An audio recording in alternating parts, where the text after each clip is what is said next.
I'm Jasmine Birtles. I'm a money-saving guru, and I have teamed up with Boots Treat Street to make shopping even more rewarding. Hello, I'm Jasmine Birtles from moneymagpie.com. Never get bored of doing that. See? Amazing. Jasmine, thanks for coming to App Lab. Pleasure. Well, joining me now to discuss some of the financial issues surrounding your IT system is Jasmine Birtles. Thank you. Thank you very much. Yes, I'm Jasmine Birtles, and I'm here really as the voice of the confused, ignorant, and fearful consumer. Because, as you know, as a country, we are useless at money. I was amazed by the Money Advice Service's own figure that the number of people who cannot pick out the balance on their bank statement has more than doubled in the last 10 years. So we asked various questions in the survey to find out what people are really wanting, to find out where they are when it comes to using financial websites, financial transactions online and on their mobiles, and to see what they're really wanting. It's an issue for most people, I think. You've got a pension here and then you move somewhere. Sometimes it's a good idea to move it, but sometimes it isn't. It's all about speed. Okay. Yep. What's that, by the way? Oh. Oh. Did you know you could actually save £10 on that with your mobile phone? 2 years ago, the East Midlands set itself the ambitious project of climbing up the European Prosperity League. We've done pretty well so far, going from number 35 to number 28. But the question is, can we do what Chris de Burgh, Cliff Richard and Jerry Halliwell couldn't even dream of doing and get into the top 20? Hi, I'm Jasmine Birtles, and welcome to Raw Money. Well, figures suggest that fewer than half of UK firms have business continuity plans in place, which suggests that many companies are leaving themselves dangerously vulnerable. My next tip is to use your loyalty points. Research shows that mums are using vouchers and loyalty points even more than ever in order to afford Christmas this year. And my final tip is to treat yourself when you're shopping. Go to Boots Treat Street, find the retailers you like, and as you shop, you collect Advantage Card points, which you can then use in Boots to treat yourself.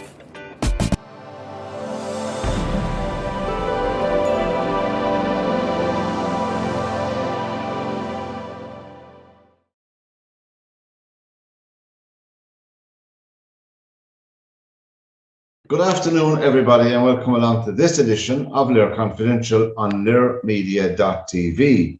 And don't forget to press the red button on the bottom right-hand side, and it's free to subscribe to our channel. And we're delighted and really looking forward to this, because we had told some of our few friends we had left what we were doing today. And Jasmine Birtles, welcome to LiR Confidential. Great to have you. Thank you so much. Now, Jasmine is an author, journalist, TV presenter, entrepreneur, and if that wasn't enough, she's the author of 33 books, I had to write down, or 38 books, sorry, and a director of 3 companies, and I don't know how you fit all that into 24 hours in one day. I'm not sure either, to be honest. Yes, I don't know how I do it. I have these lists, and each day I think, God, I've only managed to do 3 things on the list. Yeah, and where did you grow up, Jasmine? I grew up on the south coast of England. I grew up in a small town called Seaford. It's the sort of town you drive through, you don't stop. But I went to school about 12 miles along the coast in Brighton. And Brighton, Brighton is beautiful, yeah. It is. And I mean, to be fair, you know, the south coast is lovely. It's not very exciting, and Brighton is one of the few places that has bit of liveliness about it. So I always felt that really Brighton was my home more than Seaford. Yeah. And then you went to school there, did you? Yeah, I did. I went to school. I went to a girls' school, a GDST school, Girls' Day School Trust School, Brighton and Hove. I've got a question here from Sally Clark, who says, I hear you used to do mystery shopping. How did you get into it, and what was it like? Yeah, you're quite right, I did, and it's fantastic. I loved it. what I did was I just joined one of the mystery shopping agencies. There are a few of them that you can join, and if you have a look at the article on Money Magpie all about mystery shopping, we've got a list of the good ones. There are some dodgy ones, so make sure you go for the right ones. Just click on the link below and you'll get to the article.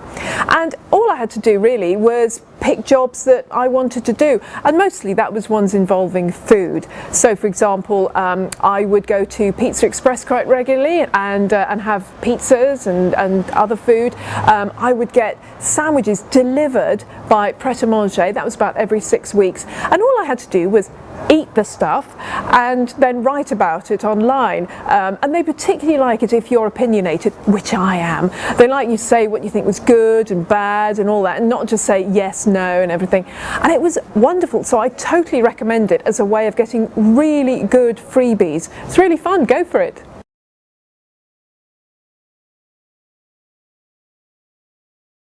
Boys, I went to an all-boy boarding school, so maybe I'm I don't know. Look, really, I've survived so far, but there's a debate between all girls and all boys. I don't know myself. I'd always come down on the side of all girls and all boys up to probably secondary. I don't know.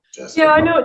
There are pros and cons, and I'm not sure. I loved school, and you know, on the pro side of school, because I went to a mixed junior school. It was county primary, where I learnt very little, in all honesty, and so big school from the age of 11. That was the all girls.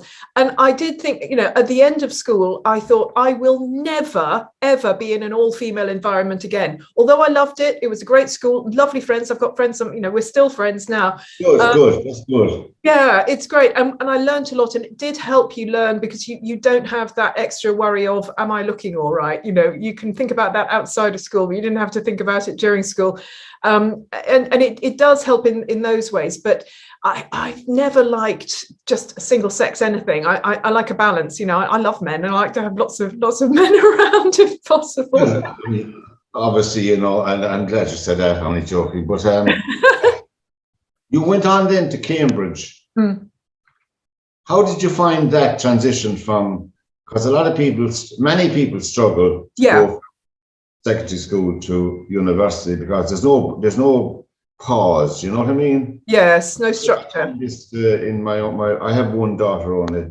Thank God I only have one daughter, but I have a couple of sons. But going from national school in our system to secondary school to university, I mean, you come out with your degree and you're wondering, and I'm not knocking, where's the pause to look at life? Maybe a 1 or 2 year gap. I don't know, mate. Jasmine, I mean, it's a long time, you know. Well, yeah, it's a good point, because again, Cambridge was brilliant in so many ways, and really tough in so many other ways as well. Academically, it wasn't tough. What was very hard, I found, was more socially, because I mean, I was the first person in my family to go to university, Really? which is fairly typical, I think, of quite a lot of people. I was kind of, I wouldn't say necessarily thrown at the deep end, but you know, my parents didn't have the background, the knowledge to be able to say to me, oh, and by the way, don't worry about this, and you'll probably come across that. You know, they knew nothing. So I was kind of thrown in, and I was surrounded by quite a lot of people who seemed, whether they were or not, I don't know, but they seemed massively confident, and they certainly came from a lot of money, which I didn't. My parents were divorced by that point, and so it was basically my mum, you know, single parent. We're on, I mean, genuinely practically nothing, and so dealing with that, and particularly people who'd come from, you know, Eton and Harrow, and they were used to that system. I wasn't used to it, and I'd never, you know, because as you said, our parents had sampled that system, so they were able to prepare them, as you said. Did you Stop! Don't you dare leave this page until you've tried at least one of our quick and easy money makers. Hello and welcome to my video channel. Hi, I'm Jasmine Birtles, and I spend a lot of time showing people how to manage their money in a way that they can grasp. Jasmine Birtles and broadcaster James O'Brien. Well, Jasmine Birtles is one of the co-authors of this guide. Morning to you, Jasmine. Hello. Jasmine Birtles is here with advice on bringing your finances back to life in 2011. How do you pay off your Christmas debts? Big question. Well, first of all, I'd get the presents that you got that you didn't want, stick them on eBay, go to do a car boot sale, use that money to pay off the debts. Don't you just love deposits and stamp duty and fixed rates and everything? No, and nor do I. Face your debts. Don't just tickle them. Resolve now that you'll do everything you can to pay them off as fast as you can. If you find lots of free competitions and you've got the time, go in for them all. The new ISA rules are brilliant for savers because now it means that you can put up to £15,000 per tax year. A lot of people find money boring and frightening, so they don't spend the time to look into it and they lose out. Carl, would you like to borrow my tenner? Yes, please. You can borrow my tenner and pay it back at 7%. That's better than the bank was offering. Increase your income. We've got loads of money-making ideas on moneymagpie.com. We're fab, we're happening, we're hot, and we're open to suggestions. So go on. What more do you want?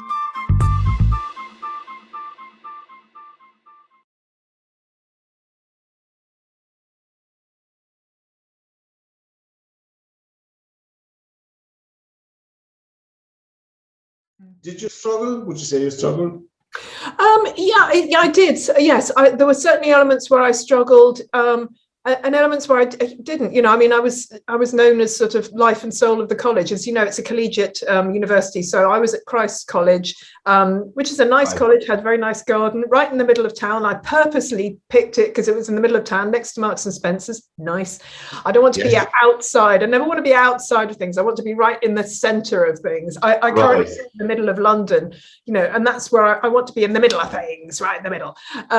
And so there were lovely things that I did. I did loads of acting, and I was on the student union all 3 years. I was active, but there were struggles, but socially, just being there, you know, I think confidence. I think it wasn't until about the second year that I thought, oh, those people that look really confident, not all of them are. Oh, that's interesting, you know. So that helped. Drama, obviously. I mean, I don't have to tell you. You have to have some confidence to get up, even in front of your peers. Oh, yes, particularly with comedy, because, you know, I was doing a small thing. I was doing a voiceover last night, and I'm grand on my own, but there's 3 people in the studio with me, like, and I mean, at my age, I'm saying, you feel slightly intimidated because did I put emphasis on the wrong word or whatever? But I mean, getting up in front of people, obviously you do that now at the drop of a hat, I know that, but I mean, I'm just saying yourself. Yeah.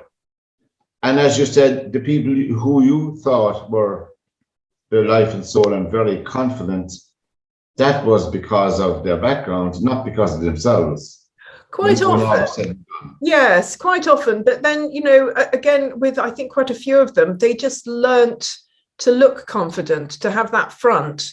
And when you realise, when you sort of speak to some of them quietly, maybe, you know, for some reason the facade has come down and you realise they're really not confident underneath, then that really helps, because you think, okay, all these other people that look massively confident that I find a bit scary, maybe they're feeling the same as well. And what really hit home for me was when a friend of mine in the college just made a passing comment, said, oh, but you're so confident, Jasmine, you'll be all right. And I thought, oh, really? Do I come across that? Oh, that's interesting. So if I come across and I know how I'm feeling, then goodness knows what everybody else is feeling. I suppose the feeling kept you grounded as well as the being confident. But obviously, did drama help you? Yes, I mean, I love drama, and also I've always loved comedy.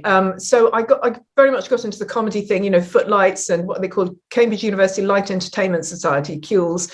And I got to know some comedians, so that when I left and I was thinking, oh, what shall I do? I'm still looking, you know, working out what I'm going to do with my life. But when I first, you know, graduated, I did quite a bit of comedy, and I did quite a lot of stand-up as well as the journalism, because I had quite a lot of friends who were in it, and I knew where to go. It's much harder now, much harder to get free gigs, frankly. Oh, I'd say so. The giggling elk, what's that? Oh yes, so that was a comedy club I set up on Tuesday nights. It's a great name, right? The It is Giggling a good name, isn't it? Yeah, the Giggling Elk. We enjoyed that, and it was really daft. It was hard though, because it was Tuesday nights, which is not a normal night for people going out. It was just off Baker Street, again, pretty quiet in the evenings. But we did daft things. We called it the Giggling Out because there was some sort of moose creature, on the wall in the venue. Yes. And so we did daft things like have a dancer and somebody as the spirit of the Giggling Elk at the end. It was really silly, but we had some very good comedians like Al Murray, for example. I'm a huge fan of Al Murray, the pub landlord, genius. All sorts of he's people around there. a long time now, Al Murray, now that you mentioned. But Yeah. he's right. Very clever, very, very clever guy. What kind of, just not to hop on too long, what kind of comedy did you like yourself? A few people you liked at that time. Well, I've been, for example, I'm a huge fan still of Father Ted. I love Father Ted. I've lost count how many times I've watched all the series, Have a cup of tea. Go on. Go on now. And then last night I was actually watching again. I don't know how many times I've watched it. The IT Crowd, similar. So those guys, I absolutely love. Graham Linehan is here from Limerick. Exactly. Yes. There is something about Irish comedy. I mean, when you think with Father Ted, there were a whole load of Irish comedians in it. It was, yeah. Brilliant. Absolutely. Each one is brilliant. And these wonderful characters about it. I loved it. Absolutely. I still love it. Google, you didn't meet. Isn't he lovely? Never met him, but no. I don't believe in God. Yeah. You don't have to, but just simple stuff, but it's excellent. Just wonderful lines. Genius. Have you been in Ireland, Butch? Not much. I've been to Dublin, and frankly, that's about it. Which is a shame. You have to come down our way in Limerick, and we'll bring you out to Father Ted's house. Oh, that would be great. I would have tea and scones out there. Yes. Yeah. Oh, yes. You see, there's that other one. Won't you have a little cake? Go on now. It's got cocaine in it. What? No. It's raisins. Yeah, I love that. It's genius. But yeah, there were, of course, a few of them have passed away, and of course, so sad that Dermot Morgan passed so young. It's terrible. Just.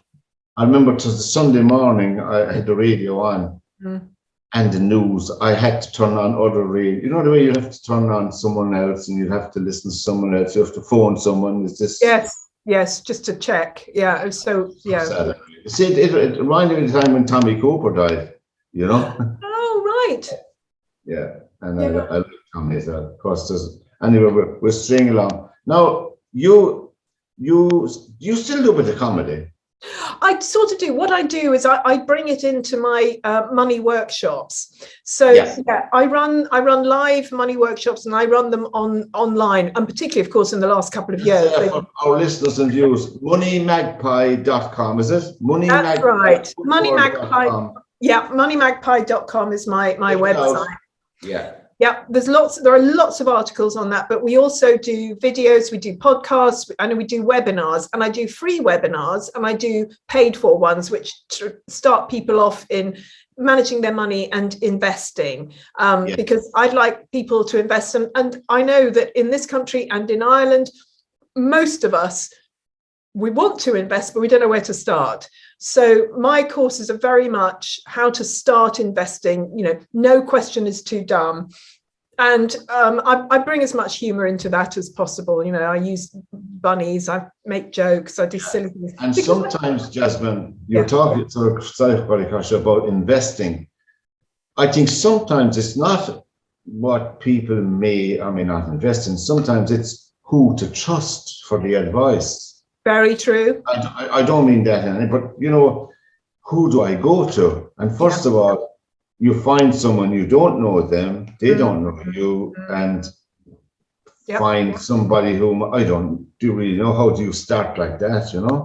In Britain, this is the issue. I agree. I mean, I think you and I could talk for hours on the breakdown of trust generally in society at the moment, but certainly, when it comes to financial advice, because we've had quite a few years of financial advisors actually being salespeople and really ripping people off, literally ripping people off. Absolutely.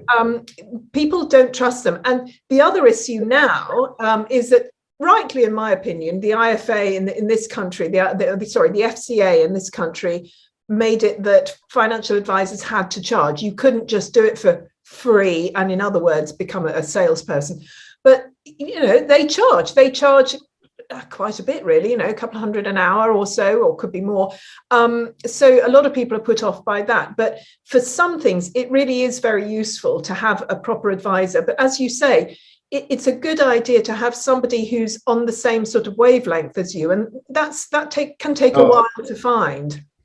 I don't want to be coming across as insulting to the banks, but a financial advisor in the bank is selling their own product. So selling the wrong product? Well, essentially, yeah. I mean, this is the problem. This is why in England, in the UK, they've got rid of that. So it used to be that you would go into your bank, and as soon as you went through the front door, someone would jump at you and go, "Would you like financial advice? Would you like to have this? Because that's how they were making their money, And so you'd go and see somebody calling themselves an advisor. Oh, apologies. It's all right, yeah. And you would see somebody. I'll do that again. And you would go and see somebody calling themselves an advisor, but they were actually selling you the bank's products, much of which were just rubbish.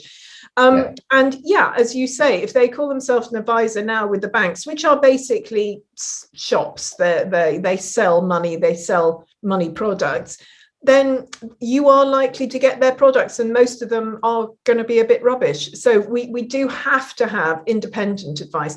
But that's kind of partly what I do. I don't give advice, but I help people to get knowledge so that they can make sensible decisions for themselves. Right. And do you have things over there in your products in your marketplace like government bonds? In mine, no, we don't sell anything. We only sell other than the training courses.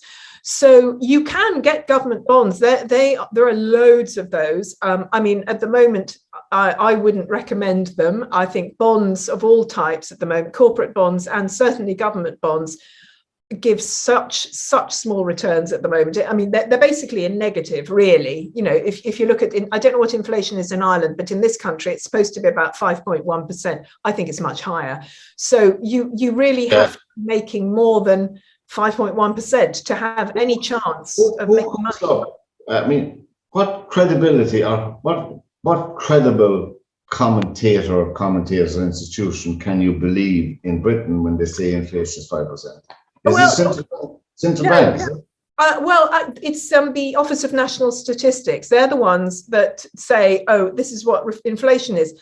I personally think, and I've in fact I had a press release about this just over the weekend, that the real inflation rate is at least 10%. This press release that I got said there was some commentator saying it's more like 15% inflation in real terms. I would not be surprised, because here in Ireland, I was ill before Christmas, but when I came out of hospital, I was just catching up. I could not believe I gauge it by the price. I shop for the shit. I live on my own, so I live on my own, so I know what I buy and I know how much it is before I ever go into the shop. And certainly, some things are going up between 15 and 30%. Yes. Some of the products on the shelf. So what would that tell you? Well, quite, and that's before you pay your gas and electricity bills. Oh God, don't I know? And the petrol, it's eye-watering. And I have been saying this. I've been saying this since 2020, that with the money printing that's been going on, not just in the UK, not just in the EU, but very much in America, there's no other possibility. We are going to have inflation, and the central bankers are saying, "Oh, it's just going to be a blip." I don't think so. I think this is going to be a problem into next year, honestly. Well, I mean, I think one of the big scandals in countries like the United Kingdom is the commodifying of water. Oh, good point. Yeah. And necessary that is. Why the people on the streets it's shocking.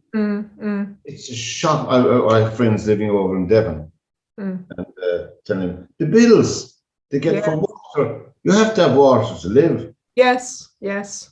Well, we stopped that here in this country with a huge protest a couple of years back, you know, when we were talking about, what's the word they used? They didn't say privatization, obviously, but it was the same thing anyway, and there was complete backlash. They wouldn't even allow people to put in meters to their houses. There was a huge clash. And then it got a law passed in our Dáil to stop it. Yeah. You know, there has to be a referendum or called, you know, if they want to do anything in the future. But commodifying a thing like water to me is appalling. Yeah. You know, it's appalling. It's like housing. We always thought housing and water and whatever, food. The basics, yes. Protection of children always a given.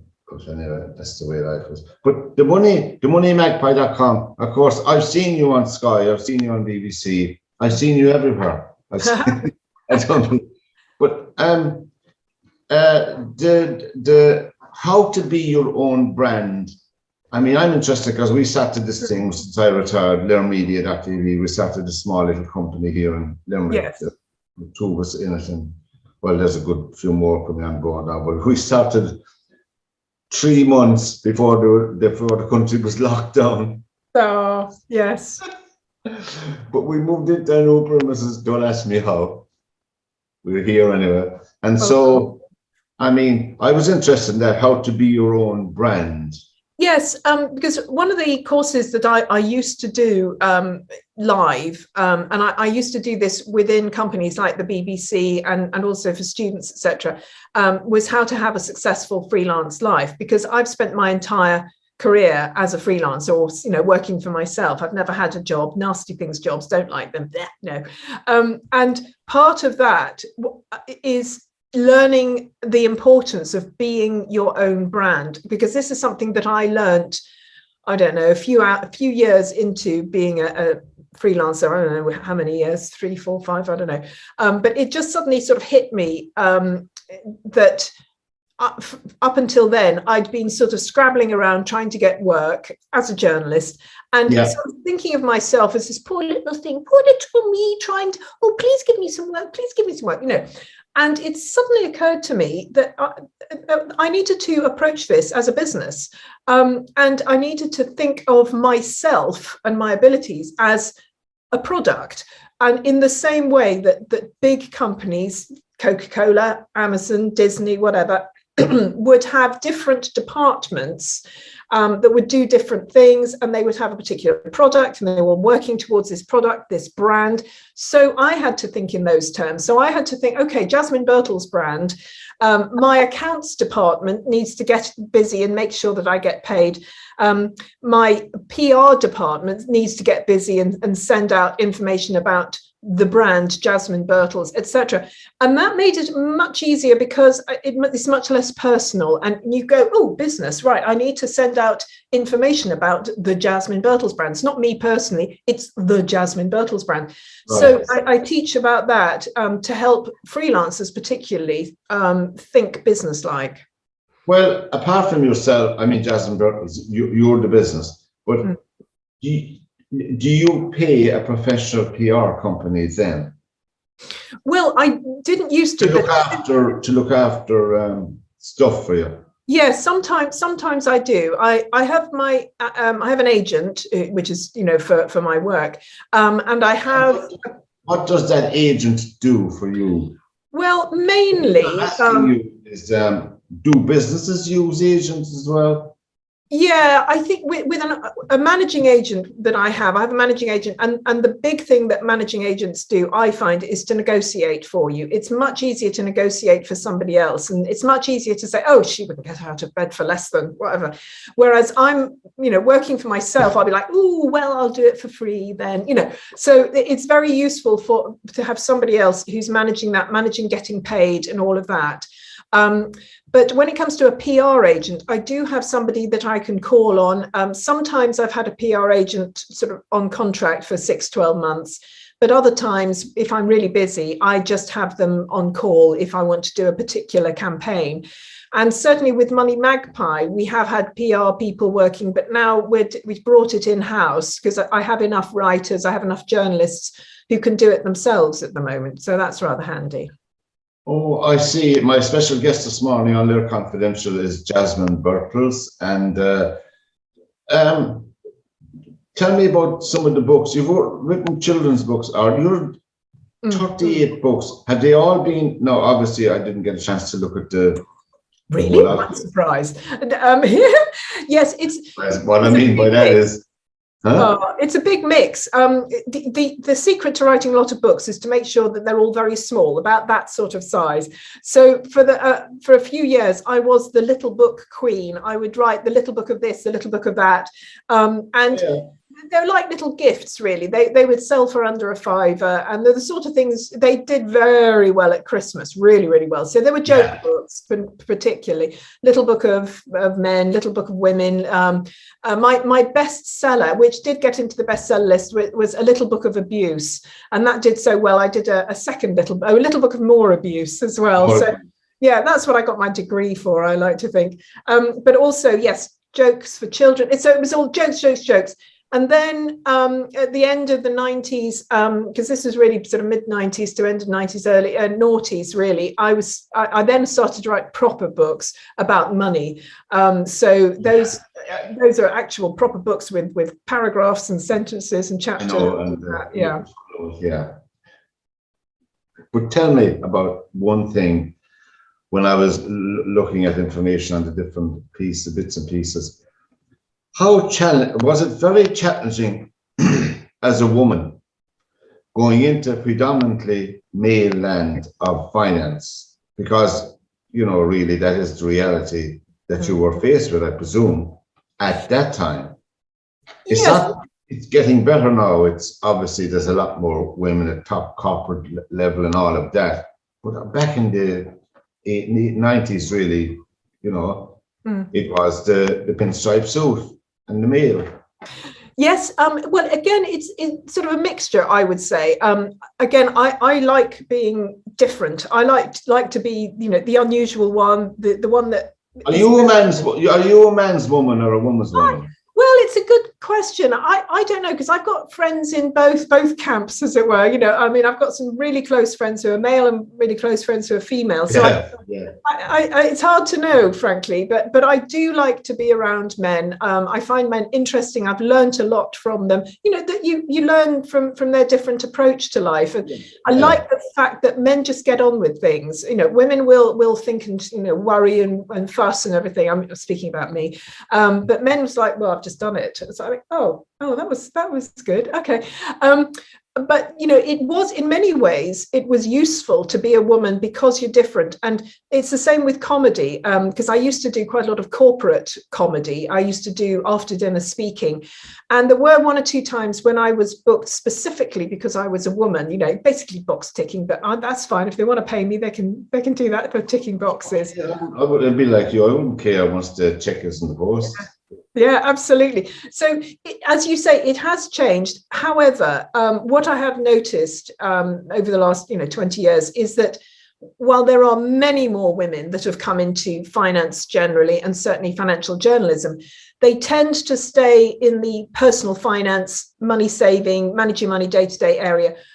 When you get into investing, it's still far more men. And I think this is something that we as women need to address, because we are too tentative. We don't have the courage or the confidence, and we need to develop it, because there is no reason whatsoever why women shouldn't get into investing. Maybe not being a trader.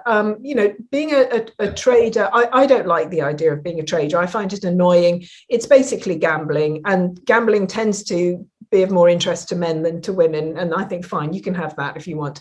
But I'm sure you saw The Wolf of Wall Street, did you? Oh dear, yes. That was a bit long, that film. I mean, it was quite fun in some parts, but after a while I was like, come on, you could have cut an hour out of this one. Excess, just the excess of the time. But are women better at minding money than spending it? Yes, they are, actually. And this is one of the things that I often say in my talks, that when it comes to investing, for example, if you have men and women knowing the same, having the same level of knowledge, time and again, women actually do better than men, not by a huge margin, but every single piece of research, every single study I have seen, academic studies, corporate studies, whatever, they all show that women do better. And it tends to be because we don't trade that much. We're more like Warren Buffett, buy and hold. We see something we like, we put our money in it, and then we go off and do something else, go, yeah, fine. A couple of years later, we might have a little look at it again. And if you don't mind me asking you, when you were starting off, obviously, did you have to borrow a lot of money? No, I didn't. I borrowed some bits and pieces, and I must admit, one of the reasons why I do this now is that when I first came out of university and I got my first credit card, and I had no idea. I was spending around, I thought it was marvelous. And then the bills started to come in, and I got myself into a right state. I mean, I really did. And I did this twice, actually. In the second time, I think I ended up owing about £10,000. So I got my light bulb moment, and I thought, right, that's it. That's it. I am not spending a thing. I'm going to work 7 days a week. I am paying this off. And interestingly, it was at that time that I got called by the BBC Business Unit to go and work there. Up until that point, I had no background in business or money or anything like that. And in fact, the lady who called me to come in and do some work, just, do some shifts, radio shifts, she said, have you got any background in business? I went, no. And she said, that's all right. So there I was in the BBC Business Unit, writing about saving money, writing about making money. And I thought, I suddenly got this, as I say, another light bulb moment where I thought, this thing is not hard. This money saving, money making, it's just really, it's just common sense. How come I'm in debt? And I thought, well, the reason I'm in debt is because nobody taught me really more than the basics of saving. It's only really in the last couple of decades that we've been realizing that we're having to run our own money, and nobody's given us any training in it. So I thought, right, I'm a comedian.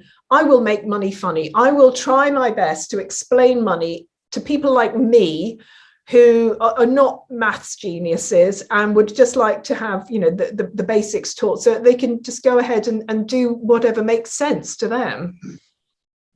And I find out myself here in Ireland, I know what this is like in Britain, that there are not enough choice for people who want to borrow money. Do you know any borrow money, like small business like ourselves? Sure. The banks are pathetic, and I mean all of them. Mm-hmm. No point in going to the banks. And after that, you're very, very limited in this country, very limited. I don't know what it's like over in Britain, Well, I think that actually one of the problems we have is that there are lots of ways you can borrow money. Borrowing money right now, if you've got a half decent credit record, is really cheap.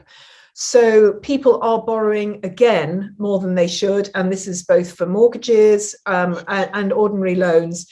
Credit cards are pretty easy to get. The average interest rate on credit cards is 19-20%, which is insane when you think, the Bank of England interest rate is less than 0.5%.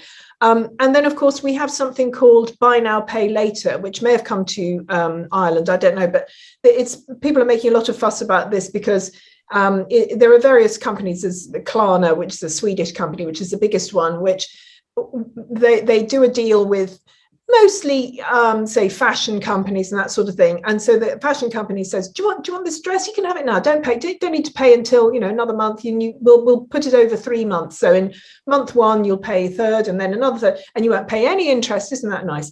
So people are like, yeah, I'll have that. And then they just have all these debts suddenly. So I know. It's going to be a problem. We are going to have another debt problem. I don't have anymore. No, I got it. That's me personally. I don't have it anymore because you don't have sensible. Why not? I never believe in spending money I don't have anyway. Well, that's something that we've got to get in our heads again. That's what a credit card is. Yes, it is. I mean, credit cards. It's like sharp knives, basically. If you're good at cooking and you're sensible and you know how to use a sharp knife, fine. It's a very useful tool. But if you don't, you can hurt yourself. And same with credit cards. There are lots of good reasons to use a credit card, but as I know, to my cost, you can really get yourself into problems with them. Yeah, I suppose so, yeah. Well, I'm thankfully enough, I don't need one anyway. I'm not saying that I'm a rich man, I just don't need one. Yeah. And managing money is always a problem, Jasmine. Now, when you go around, I presume you speak to people in bankers, we'll talk about bankers, today. The situation in Britain, which you probably are very familiar with, I mean, there's no credit anymore extended to people. I mean, they won't announce it, they won't say it, but there really isn't credit anymore available for small businesses. Well, in this country, there is. What's happened is, particularly with all the lockdowns, there has been quite a lot of government money that has come into the sort of corporate lending arena.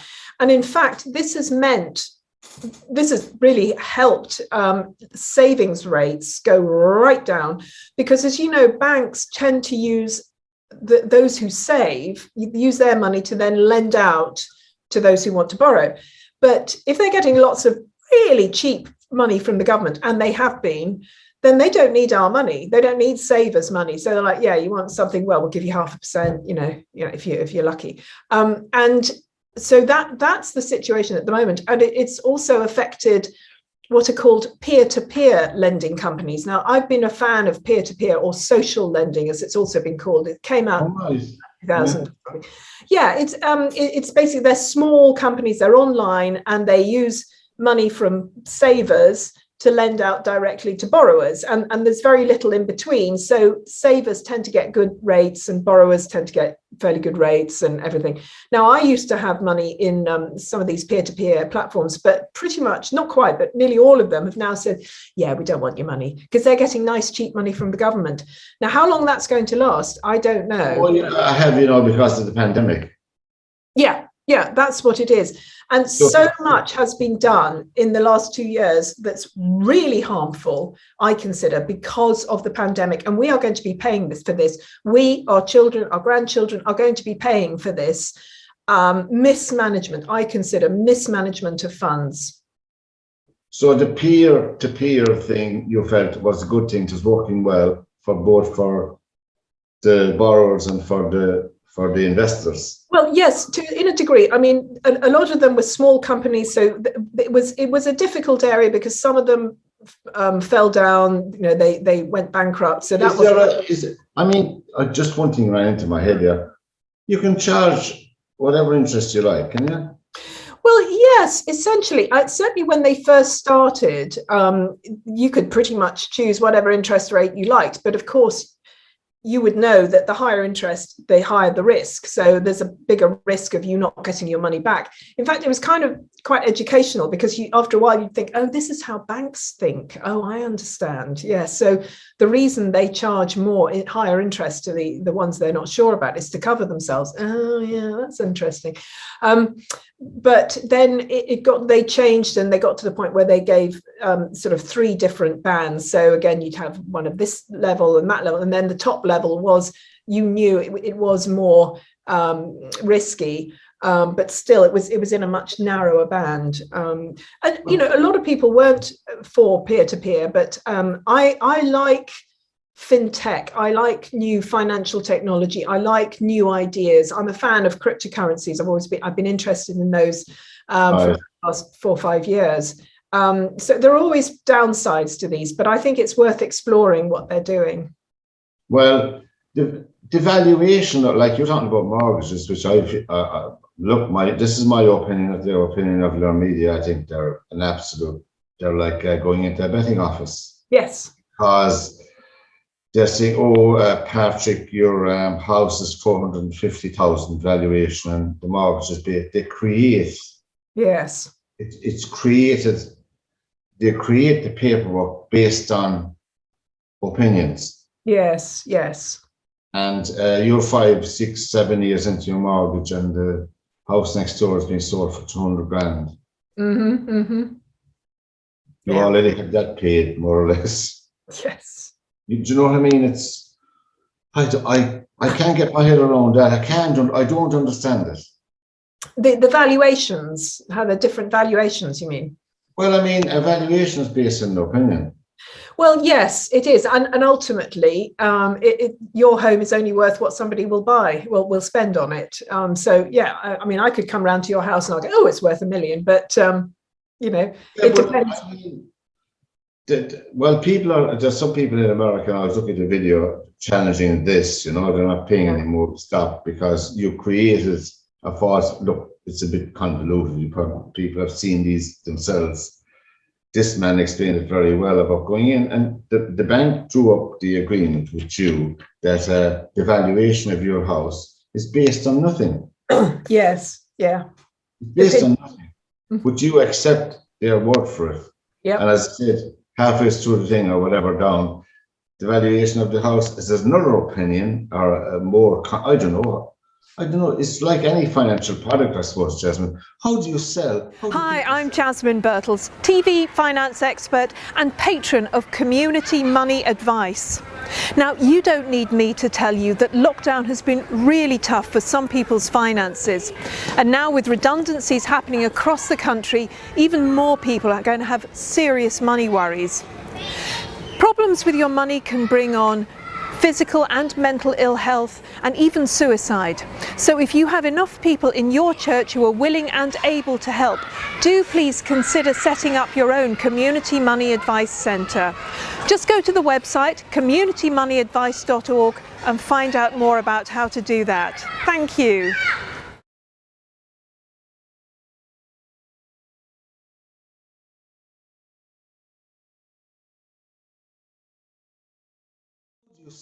How do people sell financial products? Well, there are quite a lot of ways. Happily for the financial companies, they've got a lot of money that they can use to market their products to you. So you'll see stuff online. You will see things on posters. They will email you, and of course they're keeping television stations going with their adverts. So they sell in all kinds of different ways. And you get paid to appear on television, obviously. That's your job. Sometimes I get paid. I don't mean that in a negative way. No, obviously people are entitled to get paid for their opinions and expertise. And you would think. Yeah, you would think, wouldn't you? But many TV stations don't pay, radio stations don't pay, but it's useful to do for branding, you know, for that brand, for the Jasmine Birtles brand, for the Money Magpie brand. But if going on to talk about, isn't it? Yes, quite often, you know, if they say Jasmine Birtles, founder of moneymagpie.com, that's useful. So it's worth doing. Yeah, absolutely. I mean, that's worth money. Exactly. And they know that. So they know that they don't have to. I totally agree with you. But how can you look, there's no such thing as independent advice anyway. No, there isn't. And you know, this is the thing. That even with independent financial advisors who are doing their job and doing their very best, it's still not necessarily right for you, because we all have a different view. Now, recently I came across some wealth managers that I liked. I like them personally. We agree. We have a similar view to things. So you trust them. Yes, I trust them, and you know, we have a similar worldview. So I said, "Would you like to manage my pension for me?" And they said, "Yeah, all right." Now I know some other financial advisors who are, you know, and wealth managers who are very good, but we have a different life view. So I think no, I wouldn't want them to do it, because they put money into investments that I'm probably not interested in, actually. Yeah. So that's one of the things, you know. So you can have an independent advisor, but as you say, everybody has their own shtick. They have their own worldview, their own thinking about what's good. I know I'm happy on this, but we have a lotto in Ireland. You know, if people are stupid enough to do it, we have lotto, like they have everywhere. If you win the lotto, it says it in their advertising, please seek independent financial advice. Yeah. Oh, big time. Yeah, I like you said, I mean, I always say, don't touch the lotto. It's a tax on the poor. But if I go online and I say, where are all these independent financial advisors? Yes, good because point. they're not advertised as an independent financial advisor. I know I'm being stupid and pedantic about it, but Where do you go if you're after winning 6 million? Well, you can go to who you like if you won that much anyway. Well, you would. I mean, what I say to people is to go and try. Well, speak to friends to get some references from some friends, and ideally from friends who are good with their money, not just your mother-in-law or something. Unless your mother-in-law is very good at money, she might be. There are a lot of mother-in-laws that are. So if you know some people that are a bit clever with their money, say, who do you suggest? And then go and try a few of them. Because you can have a free session with financial advisors. Your first session is free, and see who you like. Ask them questions. See who you like. See who you agree with. See who you think. Oh yeah, I think they're thinking the same with me. And of course, you can ask them for references. Yes, absolutely. In the UK, there's a website called vouchedfor.com, which has lots of independent financial advisors with star ratings from the I see. they've worked for. So I don't know if you've got one in Ireland, but that would be worth looking at, seeing if there's something that actually gives star ratings from their clients. Yeah. And so what's any more books on the horizon for you? Well, good point. I mean, as you say, I'm trying to find the time to sleep at the moment. I've got another meeting coming up sort of in a couple of minutes now. I keep thinking about maybe doing a book, and then I think, oh no, I'm more likely to do videos at the moment, because people are increasingly, I think, going to video. Hence, you and I doing this, of course. Yeah, absolutely. So, and we're absolutely delighted, Jasmine, that you agreed to this, because as I said, we're only a year and a bit in existence, and hopefully, with you being on it, to add more credibility. Oh, I hope so. To see ploughmossing, the old Irish word ploughmoss. No, that sounds. What's that word? Just ingratiating yourself and all of that, but ploughmoss sounds more mysterious. Yes, it's good. Word. So moneymagpie.com is your website for people. We put up the links in it when we're finished, and we'll email you a copy of this program, Yes. And of course, sometime we may have you over to do a bit of stand-up. You never know. That would be good. I'd like an excuse to come to Ireland. That would be great. Particularly, I'd like to see the you don't need an excuse to come. You come in. Great, thank you. Look, Jasmine, I'm really delighted that you took time out to be with us. And from this edition of LiR Confidential, from Jasmine Birtles, who is joy to, we'll catch up with you again soon. Don't worry about it. We'll keep an eye on you. Get your moneymagpie.com, lads. Don't check out that website. Jasmine, it's been a blast, and thank you very much for speaking to us here on LiR Confidential. Until we meet again, take care and goodbye. Thank you, and you. Ladies and gentlemen, my name is Jasmine Birtles. I'm a comedian, financial journalist, part-time stripper, and I'm your speaker tonight. We've got obvious NatWest. That's the bank that likes you to have a degree in economics and at least 5 years experience to work there. Failing that, a Scottish accent will do.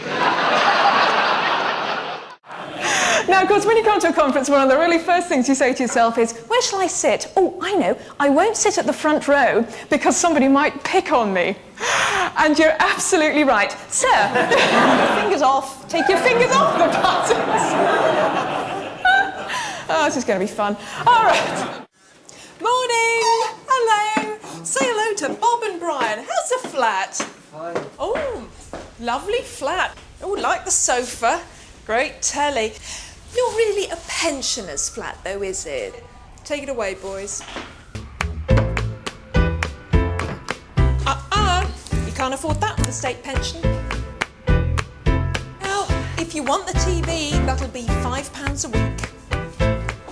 Sweet. Oh. What's your name? Would you like an easy question? What's your name, buddy? Simon. And where are you from, Simon? Sorry? Yeah, I heard you the first time. I'm sorry. of umbros, that's useless men bringing rubbish offerings, and particularly gluttons, grandparents leaving utter tat instead of money. So when you grow up, are you going to get married? No. Why not? Because I think it's boring. Why don't you want to get married? Because we don't want to get kissed, do we? Nah. Maybe even though if you don't get married, you still kiss each other. 15 years might seem like a long time to Jack, but as we all know, it can go in the blink of an eye. So that's why we need your ideas now. And be as bold as you like, because trust me, in my years in business and corporate entertainment, I've had the most extraordinary suggestions made to me by chief executives, and not one of them has gone to court. From what I've heard of the lovely Paul here, nice bald head, he reminds me of that saying, you know, some men are thinkers and some men are sexy, but Paul is a mixture of the two. He just thinks he's sexy.